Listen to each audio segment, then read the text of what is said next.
శివుడు లేని వేళ పార్వతమ్మ సిన్నబోయేనే శివుని బొమ్మ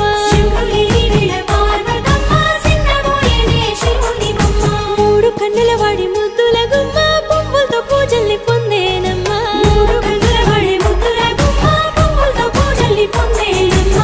గౌరమ్మే బతుకమ్మై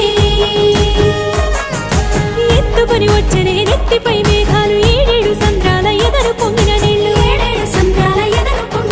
తీసుకొని వచ్చనే తిరుగుతూ వాగులు నురగలై పొంగెనే చెరువుల తూములు ఉత్తరం దక్షిణం నువ్వెక్కిపోతుంటే తంగేడు బొమ్మలు బంగారమై పూస్తే